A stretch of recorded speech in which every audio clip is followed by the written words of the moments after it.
Good morning dear students, कैसे बेटा आप लोग। चलिए भाई, सॉरी फॉर लेट, बीच में कुछ प्रॉब्लम्स आ गई थी इसलिए आपको वीडियोस नहीं मिल पा रहे थे। चलिए आज आपका टॉपिक स्टार्ट करते। देखिए हम लोगों ने पोटेंशियल एनर्जी तक तो पढ़ ही लिया था ठीक है। पहले हम आपको बता दें कि सिलेबस आपका बहुत कम हो गया है। अगर आपने रिलेटेड टॉपिक्स नहीं देखे हैं तो जा करके यूट्यूब चैनल पे देख लीजिएगा, अपने ही चैनल्स पे हमने एक वीडियो डाल दिया है, उसमें सारे रिलेटेड टॉपिक्स मैंने इंक्लूड कर दिए हैं। सेकेंड लेसन आप पढ़ रहे हैं, इसमें से कुछ भी नहीं हटा है, ठीक है। फर्स्ट लेसन से एक डेरिवेशन छोटा सा हटाया गया है, लेकिन सेकेंड से कुछ भी नहीं हटाया गया। आइए कुछ टॉपिक देखते हैं और हम 4 टॉपिक क्लियर करते हैं, ठीक। पहला है फ्री चार्ज। अब पहले फ्री चार्ज आप अच्छे से जान लें क्या होता है। देखिए आपने न्यूक्लियस पढ़ा होगा, पहले आपने पढ़ा होगा एटम, एटम के अंदर आपने पढ़ा होगा न्यूक्लियस, उसके अंदर आपने पढ़ा होगा चार्ज, इलेक्ट्रॉन पढ़ा है। तो आप चार्ज को इलेक्ट्रॉन मान लीजिए यहाँ पर। अब इलेक्ट्रॉन वे इलेक्ट्रॉन होते हैं, फ्री इलेक्ट्रॉन, जो न्यूक्लियस के अराउंडिंग मूव तो करते हैं। ध्यान समझिएगा, जैसे मान लीजिए कि ये है न्यूक्लियस, ये इसके चार और ये इलेक्ट्रॉन मूव कर रहे हैं, ये तो ये इलेक्ट्रॉन फ्री तब तक नहीं है जब तक कि नोबेल गैस में कन्वर्ट ना हो जाए। ऐसे न लीजिए आप, दूसरी तरीके से मानिए, कोई भी ऐसा कंडक्टर ले लीजिए, कोई भी कंडक्टर, कंडक्टर के अंदर फ्री इलेक्ट्रॉन्स होते हैं। ऐसे इलेक्ट्रॉन जो पूरे पूरे कंडक्टर में उथल पुथल मचाया करते हैं, मतलब जो जिनका कोई अस्थायी प्लेस नहीं होता, कोई एक पर्सनल जा करके कोई किसी सेल में बैठते नहीं है, SPDF कहीं जाके स्पेशल बैठ जाएं, अपनी जगह को बना लें, उनको पर्सनल इलेक्ट्रॉन मिल जाए, पेयर बन जाए। आप यूँ मानिए कि वो इलेक्ट्रॉन्स जो दूसरे एलिमेंट के साथ मिलके कोई पेयर नहीं बना पाते, पेयर बनाते उसमें बच जाते हैं, कम पड़ जाते हैं या बढ़ जाते हैं, वे इलेक्ट्रॉन फ्री कहलाते हैं। मतलब वो लगातार पूरे पूरे कंडक्टर मूव किया करते हैं। और जो पेयर बना लेते हैं वो क्या कहलाते हैं?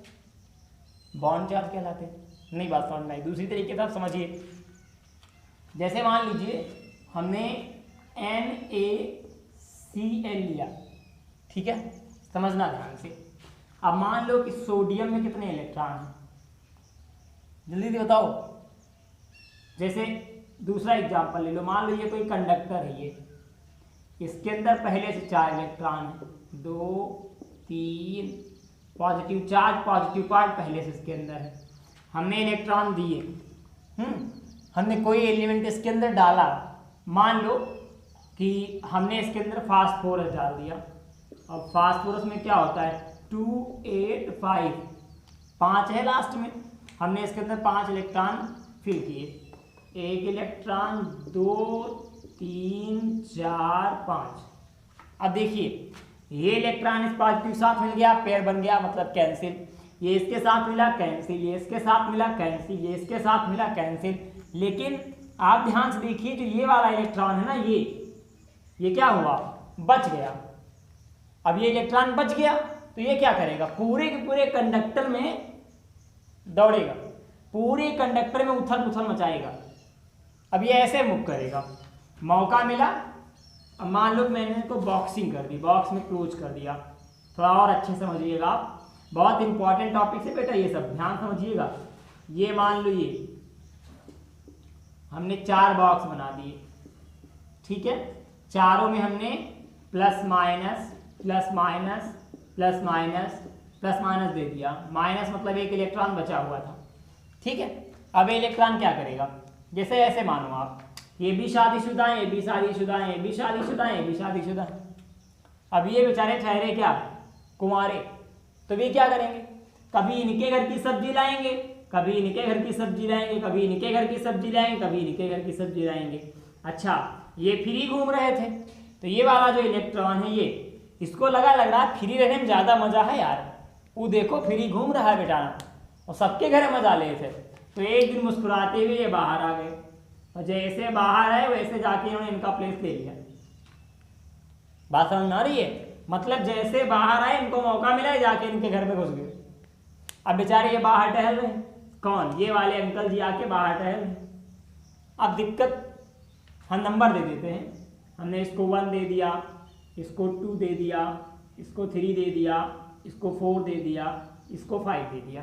अब क्या हुआ, इसकी जगह पे 2 आ गया और इसकी जगह क्या चला गया, 5 चला गया। अब 2 घूमने लगा तो अब 1 3 4 को लग रहा है बाहर मजा है। पहले 5वां घूम रहा था, दूसरा घूम रहा है। अब क्या किया कि 1 बाहर आ गया और जैसे 1 बाहर आया वैसे ही 2 यहाँ पहुंच गया। अब 1 घूमने लगा तो 3 भाई 2 और 5 तो जानते ही थे मैटर क्या है, लेकिन 3 और 4 को लग रहा बाहर मजा है। पहले 5 था, फिर 2 था, फिर 1 आ गया। तो अब ये कहा कि ये 3rd बाहर आ गया, ये बाहर आया जैसे इन्होंने इनकी जगह ले ली। बात समझ आ रही है? ये कुंवारे लोगों का फायदा है। क्लियर हो रहा ना? ये जाके सबका प्लेस ले रहे थे। तो ये जो बार बार फ्री हो रहे थे, फ्री इलेक्ट्रॉन लगातार बदल रहे थे। बात समझ आ रही है?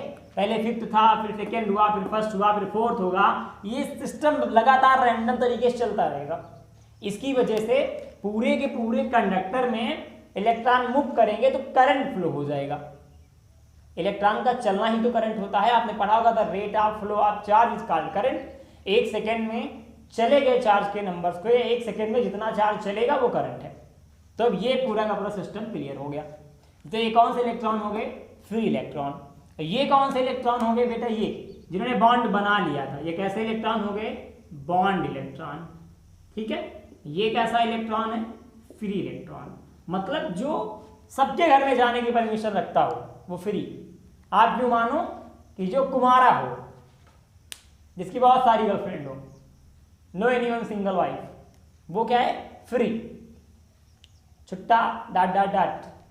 ठीक है, और जिनकी शादी हो गई है, हम जैसे लोग, वो क्या हो गए, बॉन्ड इलेक्ट्रॉन। एक बॉन्ड बन गया है। बात समझ में आ ही रही होगी, बाकी तुम समझ रहे हो। चलिए आगे बात करते हैं। Free electron, bond, free charge, bond charge का क्लियर काम खत्म। चार्ज ऐसे ही है, इलेक्ट्रॉन ले लो, चार्ज की बात करो, दोनों सेम है। अब आगे अगर हम बात करें तो इन दोनों के काम तो एकदम खत्म। चलो तो भाई काम खत्म। तो अच्छा, behaviour of conductors in electrostatic field. अब कंडक्टर की बात सुनो। कंडक्टर तो आप जानते ही हैं, नहीं जानते तो सुनिए अच्छे से। आपने कंडक्टर सुना होगा, इंसुलेटर सुना होगा। कंडक्टर ऐसे पदार्थ होते हैं, ऐसे एलिमेंट होते हैं, ऐसी थिंग्स होती हैं जिनके अंदर करंट फ्लो हो सकता है। समझना, conductor which element in which allow the flow of current. ऐसे एलिमेंट, ऐसे प्रोडक्ट जो अपने अंदर करंट को फ्लो होने के लिए अलाउ करते हैं, उन्हें क्या कहते हैं, कंडक्टर कहते हैं। इंसुलेटर फ्लो नहीं करते, इंसुलेटर के अंदर करंट फ्लो नहीं होता। आप यूं मानिए जैसे ईंट ले लीजिए आप, ईंट, ठीक है। अब आप ईंट ले लेंगे तो क्या ईंट के अंदर करंट फ्लो होगा, नहीं, तो क्या हुआ, जान जाओ। और जिसके अंदर करंट फ्लो होगा, आप वायर ले लो, तार कोई, तो क्या होगा, कंडक्टर। ईंट क्या होगी, इंसुलेटर। अब एक बात और आ रही है, हम और आप कंडक्टर हैं, इंसुलेटर। मुझे मत देखो, मैं तो इंसुलेटर हूँ, क्योंकि करंट लगने के लिए ब्लड चाहिए। बॉडी में मेरे है नहीं, तुम्हें देख के लग ही रहा होगा, खून का तो नाम ही ऐसा। मैं तो बेटा ऐसा प्राणी हूँ ना, कभी कभी मच्छर काटता है मुझे। रात में जैसे ऐसी जगह सुला दिया जाए जहाँ ढेर सारे मच्छर हो, तो मच्छर कान के पास आएंगे, एक मच्छर काटेगा, बाकी ढेर सारे गाली दे के चले जाएंगे। जैसे एक काटेगा तो जाके अन्य मच्छरों से बताएगा, वहाँ जाओ आओ मत, साला मेरा दांत टूट गया, उसकी हड्डी में गड़ गई, अंदर कुछ है ही नहीं। बात समझ में आ रही है ना? तो बाकी मच्छर भी नहीं आते, साले गाली दे के चले जाते हैं।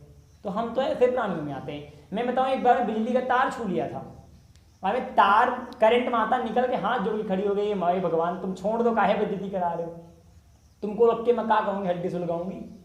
बात क्लियर हो रही है ना? भीतर की बात क्लियर हो ही नहीं होगी, ये बड़ी प्रॉब्लम है। तो मैं तो इंसुलेटर हूँ, तुम्हें चेक करना है, कोई भी तार छू के देख लेना, करंट लगे तो तुम कंडक्टर हो, ना लगे तो तुम इंसुलेटर हो। लेकिन ये सब करने से पहले हमको बता देना, तो मैं अपना चैनल डिलीट कर दूंगा, ऐसा ना तुम्हारी मम्मी मुझसे लेके ढूंढने लगे। समझो भाई आगे, कंडक्टर को बात क्या कह रहा है कि अगर हम कंडक्टर को इलेक्ट्रोस्टैटिक फील्ड में रखेंगे तो कैसा बिहेव करेगा। इलेक्ट्रोस्टैटिक फील्ड के अंदर कोई कंडक्टर किस तरह से बिहेव करेगा। अब इलेक्ट्रोस्टैटिक फील्ड क्या है, किसी भी चार्ज के चारों ओर का वह फील्ड जहां तक उसका एरिया हो, किसी भी चार्ज के चारों ओर का वह एरिया जहां तक उसका प्रभाव हो, जहां तक उसका इफेक्ट हो, वो क्या कहलाता है? Electrostatic field. ठीक है, चलो समझते हैं ध्यान से। अब देखो आगे कंडक्टर इंसुलेटर समझ में आया ना? या आप ऐसे समझ लें, जिनमें फ्री इलेक्ट्रॉन पाए जाते हैं वो कंडक्टर, जिनमें नहीं पाए जाते वो इंसुलेटर। फ्री इलेक्ट्रॉन पाए जाएंगे तभी करंट लगेगा, नहीं पाए जाएंगे तो करंट नहीं लगेगा। पहला पॉइंट समझिए इस टॉपिक में, सबसे फर्स्ट पॉइंट, आइए ये समझते हैं। पहला पॉइंट भाई कहाँ गया मार्कर, एक और ले लेना, चल नहीं रहा ठीक से। पहला पॉइंट बेटा, sensitive components of electrostatic device, sorry, net electrostatic field is zero in the interior of a conductor. मान लो ये कोई कंडक्टर है, ये अब कंडक्टर ऐसे ही नहीं, कैसे भी हो सकता है। कंडक्टर ऐसे भी हो सकता है, ऐसे भी हो सकता है। कंडक्टर कैसे भी हो सकता है, कोई दिक्कत नहीं है। तो इसके अंदर हमेशा नेट इलेक्ट्रिक फील्ड जीरो होगी। बात समझना, क्या होगी? जीरो। क्यों होगी समझो। इसको समझने के दो तरीके। मान लो कि ये है कोई कंडक्टर, ये इसके अंदर इलेक्ट्रिक फील्ड गई, ये 1 2 3 4, और ये मुस्कुराते हुए प्यार से बाहर निकल आई। तो अंदर क्या बचा? अंदर कुछ नहीं बचा। तो क्या हो गया? जीरो हो गया। आपने इलेक्ट्रिक फ्लक्स तो पढ़ा था ना, किसी भी कंडक्टर से बाहर निकलने वाले इलेक्ट्रिक फील्ड के नंबर्स को, इलेक्ट्रिक फील्ड लाइंस के नंबर को इलेक्ट्रिक फ्लक्स कहते हैं। ठीक, तो इलेक्ट्रिक फ्लक्स में जितने इलेक्ट्रिक फील्ड लाइंस अंदर जाएंगी उतनी ही बाहर आएंगी। कितनी गई? 1 2 3 4। कितनी आई? 1 2 3 4। अंदर क्या बचा? बाबा जी का ठुल, कुछ नहीं बचा। तो क्या होगा? जीरो। ये बात समझ में आ रही? दूसरे तरीके से समझो, तरीके ही तरीके हैं भैया, कंफ्यूज ना हो। ठीक है ना? किसी भी कंडक्टर के अंदर इलेक्ट्रिक फील्ड हमेशा जीरो होगा, क्योंकि इलेक्ट्रिक फील्ड लाइंस रुकेंगी ही नहीं। ठीक, सेकेंड पॉइंट समझो। फर्स्ट क्या है? Electric field is equal to zero in conductor. Second समझो, इसके बाद जरा हटा रहा है इसको। ठीक है, आपके पास नोट तो पहुंची गई है इसकी, आपने नोट कर ही लिया है। आगे समझिएगा। सेकेंड पॉइंट है, just outside the surface of a charge conductor electric field is normal to the surface. समझो, सेम वही बात। सेकेंड, ये देखो, ये है इलेक्ट्रिक फील्ड जा रही है, ये समझो ध्यान से, पहले आराम से। इसके अंदर तो जीरो था ही। कह रहे हैं कि आउटसाइड ऑफ द, हिलना भाई, कंडक्टर, तो electric field is equal to normal. Normal मतलब समझ रहे हो? किसी भी कंडक्टर के आउटसाइड, बाहर, इलेक्ट्रिक फील्ड हमेशा कंडक्टर के सरफेस से नॉर्मल होगी। तो कंडक्टर का सरफेस क्या है? ये इलेक्ट्रिक फील्ड है। नॉर्मल का मतलब कि 90 डिग्री बना रही है। बात समझ में आ रही है? कोई भी इलेक्ट्रिक फील्ड आप ले लीजिए, मान लीजिए इलेक्ट्रिक फील्ड ऊपर से नीचे जाए, नीचे से ऊपर आए, तो ऐसे आके ऐसे जाएगी, तब भी तो 90 डिग्री बनाएगी। किसी भी इलेक्ट्रिक फील्ड, किसी भी कंडक्टर के अंदर इलेक्ट्रिक फील्ड क्या होगी? जीरो। लेकिन बाहर क्या होगी? 90 डिग्री का एंगल बनाएगी। किससे? कंडक्टर के सरफेस से। ठीक है, ये सेकेंड पोजीशन है। थर्ड जानिए जरा इसके बारे में थोड़ा सा, बड़े इंपॉर्टेंट टॉपिक है, इनको नोट भी करते चलो, कॉपी वापी लेके जुड़ जाओ बच्चा। सेकेंड पॉइंट क्या कह रहा है? Third, the net charge in the interior of a conductor is zero any excess charge at is surface. सुनो, कह रहे हैं कि किसी कंडक्टर के अंदर अगर हम कोई चार्ज रख दें और बाहर भी कोई चार्ज हो, तो नेट चार्ज क्या हो जाएगा? जीरो। कोई कंडक्टर है, मान लो कोई कंडक्टर है, इसके अंदर हमने एक निगेटिव चार्ज रख दिया, बाहर भी कोई पॉजिटिव चार्ज है, तो ये दोनों एक दूसरे को मिला के क्या करेंगे? नल कर देंगे। तो इसका प्रभाव खत्म हो जाएगा, कोई इफेक्ट ही नहीं डाल पाएगा। ये क्लियर हो रहा है? आगे 4 पॉइंट आप समझिए, कह रहा है potential is constant with in and out its surface of a conductor. किसी भी कंडक्टर के अंदर पोटेंशियल कांस्टेंट होता है। अब पोटेंशियल मान लो ये कंडक्टर, समझो ध्यान से, मान लो ये कंडक्टर है, इसके अंदर पोटेंशियल क्या होगा, कांस्टेंट। क्यों होगा, पोटेंशियल क्या होता है, मान लो एक चार्ज है, इसको ये पॉइंट से ये पॉइंट तक हम लाएं, तो लाने में जो वर्क करना पड़ेगा वही कहलाएगा पोटेंशियल। आपने फार्मूला पढ़ा ना, W is equal to V is equal to W upon Q, यही तो है। अगर हम Q is equal to 1 coulomb मान लें तो V is equal to W हो जाएगा। भैया एक बात बताओ, जब इसके अंदर कोई चार्जर नहीं है सारा लाएगा कौन, और जब तुम चार्ज ले नहीं जाओगे तो घंटा पोटेंशियल होगा, कोई पोटेंशियल नहीं, हमने इसको हटा दिया। पोटेंशियल कांस्टेंट क्यों, क्योंकि इसके अंदर कोई चार्ज नहीं है और चार्ज होगा भी तो इसके अंदर कोई इलेक्ट्रिक फील्ड नहीं है। भाई हमको काम कहाँ करना पड़ता है, मान लो बाइक है आपके घर में, बाइक को रोड पे चलाओगे तो पेट्रोल लगेगा। अब तुम बाइक को डबल स्टैंड पे खड़ी कर दो, लगा दो गियर, मुठियाँ इटते रहो, तेल बहुत कम लगेगा। बाइक में तेल तब लगता है जब रोड पे चलती है, वो फ्रिक्शन के अपोजिट उसको वर्क करना पड़ता है, तब तेल लगता है ना। यहाँ तो कुछ करना नहीं है, क्योंकि इसके अंदर इलेक्ट्रिक फील्ड क्या है, जीरो है। जब इसके अंदर इलेक्ट्रिक फील्ड जीरो है तो चार्ज चाहे इधर लाओ चाहे इधर लाओ, कोई वर्क नहीं करना पड़ेगा, तो वर्क क्या होगा, कांस्टेंट। भाई मान लो इसके अंदर कोई हम चार्ज रख ही दें, हमने मान लो एक चार्ज ये रखा, चाहे इसको यहाँ ले जाओ चाहे इसको यहाँ ले जाओ चाहे इसको यहाँ ले जाओ चाहे इसको यहाँ ले जाओ, हमेशा वर्क बराबर आएगा। क्यों बराबर आएगा, क्योंकि कोई अंदर इलेक्ट्रिक फील्ड तो है ही नहीं है। और आपने पोटेंशियल क्या पढ़ा था कि इनफाइनाइट से इलेक्ट्रिक फील्ड के अंदर किसी यूनिट चार्ज को लाने में किया गया कार्य इलेक्ट्रिक पोटेंशियल होता है। इनफाइनाइट से किसी इलेक्ट्रिक फील्ड के अंदर, दूसरा आपने पोटेंशियल डिफरेंस पढ़ा था, वो क्या था, इलेक्ट्रिक फील्ड के अंदर ही एक पॉइंट से दूसरे पॉइंट तक किसी चार्ज को ले जाने में किया गया कार्य पोटेंशियल था। दोनों कंडीशन में इलेक्ट्रिक पोटेंशियल, इलेक्ट्रिक फील्ड थी। यहाँ तो इलेक्ट्रिक फील्ड जीरो है, तो चार्ज चाहे साला यहाँ से लाओ चाहे यहाँ से लाओ चाहे यहाँ से ले जाओ चाहे यहाँ से ले जाओ, चाहे कहीं से ले जाओ, भैया पोटेंशियल क्या होगा, कांस्टेंट। बात समझ में आ रही है, आगे समझो। फिफ्थ पॉइंट देखो क्या कह रहा है, ये नोट भी करते चलो, भूल जाओगे काका बाद में बड़ी समस्या आएगी। नेक्स्ट है electric field at the surface of a charge conductor is perpendicular proportional to the surface charge क्या है, डेंसिटी। कह रहे हैं कि मान लो कि ये कोई कंडक्टर है तो इसके सरफेस पे इलेक्ट्रिक फील्ड, क्या इलेक्ट्रिक फील्ड की बात कर रहा है, इसके सरफेस पे इलेक्ट्रिक फील्ड प्रोपोर्शनल होगा किसके, डेंसिटी के, मतलब रो इज इक्वल प्रोपोर्शनल टू ई। रो क्या है, डेंसिटी। डेंसिटी क्या है, घनत्व। अब यहाँ डेंसिटी का मतलब क्या है समझो, डेंसिटी का यहाँ मतलब है कि कितने एरिया में कितनी इलेक्ट्रिक फील्ड निकल रही है। जैसे मान लो आपने ये पढ़ा है ना डेंसिटी का formula, rho is equal to M upon V. अगर v is equal to 1 metre cube मानोगे तो v rho is equal to M, मतलब कि एक यूनिट वॉल्यूम में रखा हुआ मास डेंसिटी कहलाता है। तो वैसे मान लो ये कंडक्टर है, ये मान लो ये कंडक्टर है, हमने इसके अंदर यूनिट ले लिया, माना कि ये इतना पूरा एरिया 1 मीटर क्यूब का दिखाएगा।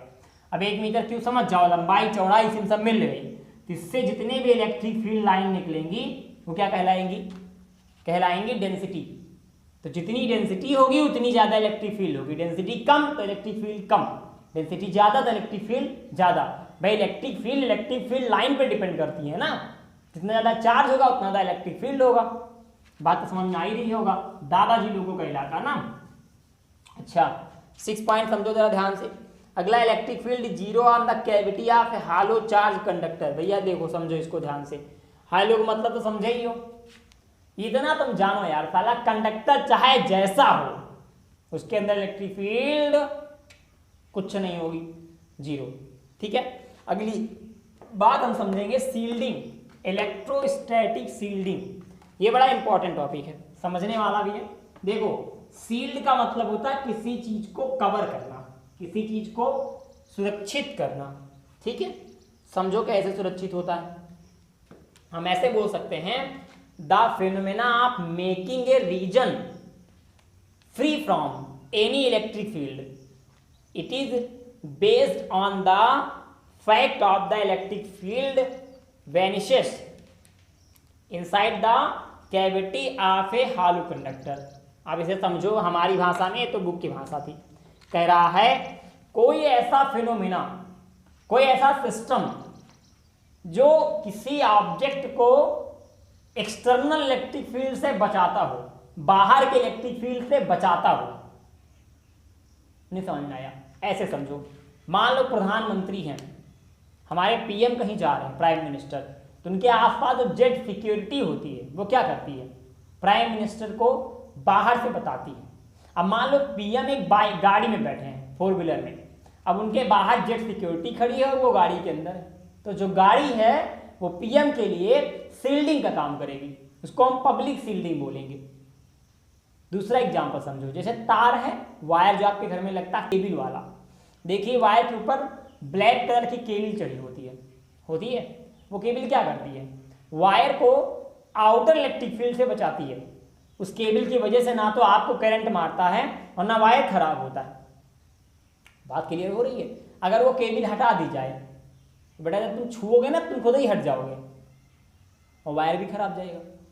कोई ऐसा फिनोमेना, कोई भी ऐसा फिनोमेना, जैसे मान लो कि ये कोई कंडक्टर है, ठीक है, इस कंडक्टर के हमने अंदर कुछ रख दिया, ये इलेक्ट्रॉन टहल है, शूम शूम, मौका मिल गया इलेक्ट्रॉन को, ऐसी तैसी करने लगे हैं, ये देखो, ठीक है, टहलने दो।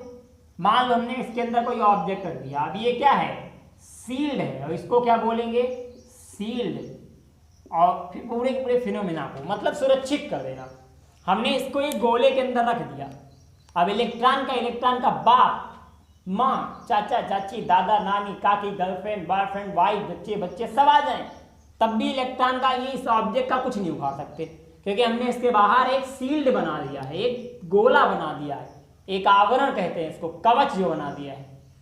क्लियर हो रहा है? और कुछ समझो, दिक्कत हो तो, जैसे मान लो कि आप किसी गाड़ी के अंदर बैठे हो, आपने उसके अंदर एसी चला ली, अब एसी क्या कर रही है, आपको हॉट फील्डिंग कर रही है, हीट फील्डिंग मान लो, आप गर्मी से आपको बचा रही है। क्लियर हो रहा है? फील्डिंग का मतलब कोई दिक्कत तो नहीं हुई? अच्छा, इसका यूजेज कहाँ कहाँ है आप समझें, हम एप्लीकेशन बता सकते हैं। Sensitive component of electronic device, जो इलेक्ट्रॉनिक डिवाइस होते हैं उनके चारों तरफ आवरण बनाने के लिए ये हमेशा इंसुलेटर होता है। सील्डिंग जो होती है, किसी भी कंडक्टर के बाहर इंसुलेटर द्वारा बनाया गया वह घेरा, फिर से समझो, किसी कंडक्टर के बाहर इंसुलेटर द्वारा बनाया गया वह घेरा जो कंडक्टर को एक्सटर्नल इलेक्ट्रिक फील्ड, बाहरी आवरण से बचाता है, जिसकी वजह से ना कंडक्टर के अंदर का चार्ज बाहर जा पाता है और ना बाहर का चार्ज कंडक्टर के अंदर आ पाता है। क्लियर? कोई प्रॉब्लम तो नहीं है? समझो, फिर से ध्यान से समझो। देखो, सील्डिंग का मतलब मैंने बताया ना, किसी चीज को कवर कर देना। अब अगर मान लो सील्डिंग ना होगी तो क्या होगा, ये कंडक्टर है, मान लिया ये कंडक्टर है, कोई सील्डिंग नहीं है, ठीक है, ये ऐसे कंडक्टर कंडक्टर है, ये इसके अंदर इलेक्ट्रॉन भरे पड़े हैं, बाहर भी इलेक्ट्रॉन भरे पड़े हैं, ये आपस में जुट जाएंगे, किसी को पता नहीं लगेगा। जब मन होगा ये इधर जाएंगे, ये इधर आएंगे, ये इधर जाएंगे, ये इधर आएंगे, कौनों को पता नहीं लगी होगा। कंडक्टर के अंदर करंट नहीं काम करेगा, तो हम क्या करते हैं, इसके बाहर एक तार का, एक केबल का घेरा बना देते, केबल चढ़ा देते हैं, ऊपर से कवर चढ़ा देते हैं। वो इंसुलेटर होता है, कवर में करंट नहीं लगता, लगे तो कवर खराब जाएगा, ठीक है, तो वो इंसुलेटर इसको बचाता है। अब बात समझ में आ गई होगी, किसी भी कंडक्टर के बाहर बनाया गया इंसुलेटर का वह घेरा जो उसको एक्सटर्नल इलेक्ट्रिक फील्ड से बचाता है, उसे क्या कहते हैं, इलेक्ट्रोस्टैटिक सील्डिंग। इसका यूज इलेक्ट्रॉनिक डिवाइसेस के कवर करने में होता है, डिवाइसेस को कवर करने में। मिलते हैं फिर अगले टॉपिक बेटा। जो हमारा नेक्स्ट टॉपिक है वो कैपेसिटेंस। अब कैपेसिटेंस भी पढ़ना है, इसके प्रिंसिपल भी पढ़ना है। उससे पहले आप बुक से पढ़ते रहिए, हम आपको आगे बताते रहेंगे। आपके लिए वर्क है, आप जो पढ़ चुके हो उसे याद करते रहो। मेरी बात ध्यान रखना, इतना मत पढ़ो, इतना पढ़ो फिर समझो। 1000 जगह पर एक एक फीट का कुआं खोदने से अच्छा है कि एक जगह पर 1000 फीट का कुआं खोद दो, पक्का पानी निकल आएगा। आप बहुत सारे वीडियोस देख रहे हो, आप परेशान हो गए, मेरा सिलेबस नहीं आगे जा रहा, हम कैसे पढ़ेंगे। हम वीडियो इसलिए नहीं दे रहे थे क्योंकि सिलेबस कम होना था, हम कंफ्यूज थे, पता नहीं कौन कौन से लेसन हटाए जाएं। अब कंफर्म हो गया, लेकिन हम आपको सारे टॉपिक पढ़ाएंगे, वो हटाए गए हों या ना हटाए गए हों। आप जितना पढ़ते हो हमसे उतना ही पढ़ो, परेशान हो यहाँ वहाँ वहाँ वहाँ 50 जगह मुँह मत मारो। नहीं सबकी थ्योरी सुनोगे, सबके अपने फंडा, हमारे अलग तरीके हैं, किसी और के अलग तरीके, किसी और के अलग तरीके हैं, या किसी एक से पढ़ो जिससे आप पढ़ रहे हो, फिर हमें से मत पढ़ो, कहीं से पढ़ोगे, बहुत चीज़ें पढ़ोगे ना कंफ्यूज हो जाओगे। किसी एक को पकड़ो और उसी पर विश्वास करो कि हमारे बहना हमारी नैया पार लगा देगा, और उसी के पीछे लग जाओ। मैंने जितना पढ़ाया उसे लर्न करते रहो, खुद ही लर्न करो, खुद ही उसको लिखो, ताकि वो अच्छे से कंप्लीट होता रहे। फिर मिलेंगे अगले वीडियो में। एक बार फिर से आप सभी का बहुत बहुत धन्यवाद मेरे साथ बने रहने के लिए, इतना सारा प्यार और दुलार देने के लिए। अगले वीडियो में फिर हमारी आपकी मुलाकात होगी। जय हिंद, जय भारत।